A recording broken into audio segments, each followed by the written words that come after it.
Hi hello welcome to ధనాస్ kitchen. ఈరోజు చాలా టేస్టీగా గుత్తి వంకాయ మసాలా కర్రీని ఎలా ప్రిపేర్ చేసుకుందామో చూద్దాం. చాలా ఈజీ మెథడ్లో చూపిస్తాను చూడండి. ఒక గిన్నెలోకి వంకాయలు తీసుకొని ఇలా 2-3 సార్లు బాగా వాష్ చేసి పక్కన పెట్టుకోండి. ఈలోపు మనం మసాలా ప్రిపేర్ చేసుకుందాం. 2 దాల్చిన చెక్కలు, 2-3 ఇలాచీలు, 4-5 లవంగాలు, ఒక బిర్యానీ ఆకు, 4-5 ఎండు కొబ్బరి ముక్కలు అండ్ 1 టేబుల్ స్పూన్ పల్లీలు వేసుకోవాలి. అలాగే 1 టేబుల్ స్పూన్ నువ్వులు, 1 టేబుల్ స్పూన్ జీలకర్ర అండ్ 1 టేబుల్ స్పూన్ ధనియాలు. మీ దగ్గర కాజు ఉంటే ఒక 4-5 కాజు కూడా వేసుకోండి. టేస్ట్ మాత్రం చాలా బాగుంటుంది. నేను వేస్తున్నాను. ఇప్పుడు ఇది గ్రైండ్ చేసుకోవాలి. ఇలా పౌడర్లా చేసుకోవాలి, వాటర్ యాడ్ చేయొద్దు. దీంట్లోనే కట్ చేసిన ఒక పెద్ద సైజు ఉల్లిపాయలు అండ్ అలాగే 4-5 పచ్చిమిర్చి, ఒక పెద్ద సైజు ఒక టమాటా అండ్ అలాగే కొంచెం చింతరసాన్ని కూడా వేసుకోవాలి. ఇప్పుడు ఇది గ్రైండ్ చేసుకోవాలి. ఇలా గ్రైండ్ చేసుకోవాలి. కొంచెం వాటర్ యాడ్ చేసి అయినా గ్రైండ్ చేసుకోవచ్చు. ఇలా చేశాక 1 టేబుల్ స్పూన్ పసుపు, టేస్ట్కి సరిపడా కారం, ఉప్పు అండ్ కొంచెం అల్లం పేస్ట్ని వేసుకొని గ్రైండ్ చేసుకోవాలి. ఇలా మసాలా పేస్ట్ అనేది రెడీ అయిపోయింది.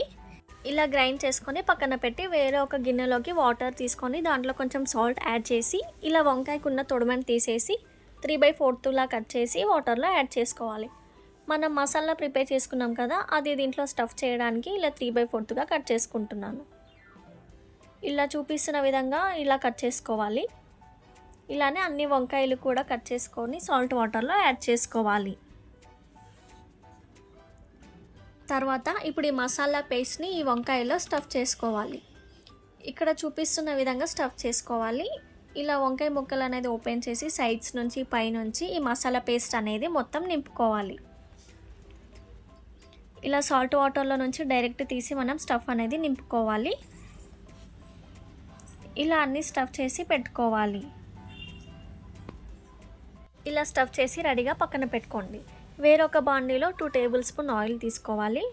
ఈ గుత్తి వంకాయలోకి ఆయిల్ ఎక్కువ ఉంటేనే బాగుంటుంది. నేను 3 టేబుల్ స్పూన్ వేసుకుంటున్నాను. మీకు సరిపడా వేసుకోండి. అండ్ 1 టేబుల్ స్పూన్ జీలకర్ర, 1/2 టేబుల్ స్పూన్ పసుపు, 1/2 టేబుల్ స్పూన్ ఉప్పు వేసి కలుపుకోవాలి. సాల్ట్ వేస్తే వంకాయ చేదక్కకుండా ఉంటుంది కాబట్టి ఆయిల్లోనే మనం కొంచెం సాల్ట్ వేసుకోవాలి. అండ్ అలాగే తర్వాత ఈ స్టఫ్ చేసిన వంకాయలని ఆయిల్లో వేసి బాగా ఫ్రై చేసుకోవాలి.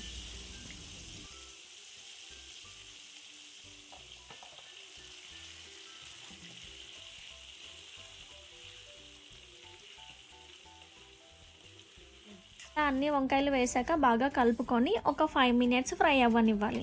5 మినిట్స్ తర్వాత చూడండి వంకాయలు సగం ఫ్రై అయిపోయి ఉన్నాయి.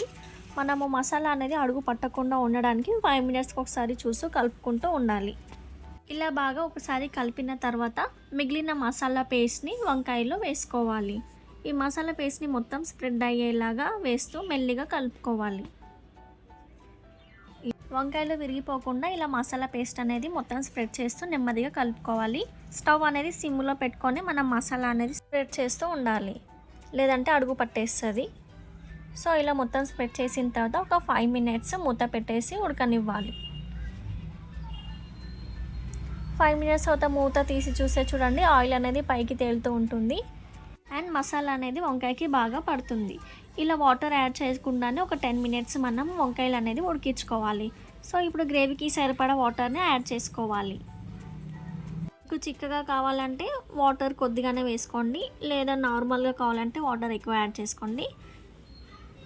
సో ఇలా నేను కొన్ని వాటర్ యాడ్ చేసుకున్నాక మొత్తం స్ప్రెడ్ అయ్యేలా కలుపుకొని కొంచెం కొత్తిమీర వేసుకుంటున్నాను. కొత్తిమీర వేసాక ఒక 10 నిమిషాలు మూత పెట్టి ఉడకనిచ్చుకోవాలి. 10 మినిట్స్ తర్వాత తీసి చూస్తే చూడండి గ్రేవీ అనేది ఇలా చిక్కగా అవుతుంది. గుత్తి వంకాయ అంటే వామ్మో చాలా పెద్ద ప్రాసెస్, అది చేయడానికి చాలా టైం పడుతుందని అంటారు, కానీ చాలా ఈజీ ప్రాసెస్ అండి. ఏం లేదు, మనం జస్ట్ మసాలా మిక్సీ పట్టేసి దాంట్లో స్టఫ్ చేస్తే చాలా ఈజీగా ఉంటుంది. సో మీరు కూడా ట్రై చేసి టేస్ట్ ఎలా వచ్చిందో నాకు కామెంట్ చేయండి. సో ఫైనల్ లుక్ వచ్చేసి ఇదండి. వేడి వేడి అన్నంలోకి అయితే సూపర్గా ఉంటుంది టేస్ట్. అన్నంలోకైనా చపాతీలోకైనా అండ్ బగారా రైస్లోకి అయితే ఇంకా చాలా బాగుంటుంది. సో ఇంతేనండి, కమ్మటి గుత్తి వంకాయ కర్రీ అనేది రెడీ అయిపోయింది. మీరు కూడా ట్రై చేసి ఎంజాయ్ చేయండి. మా ఛానల్ కనుక మీకు నచ్చినట్టయితే లైక్ చేయండి, షేర్ చేయండి అండ్ కామెంట్ కూడా చేయండి. Thank you.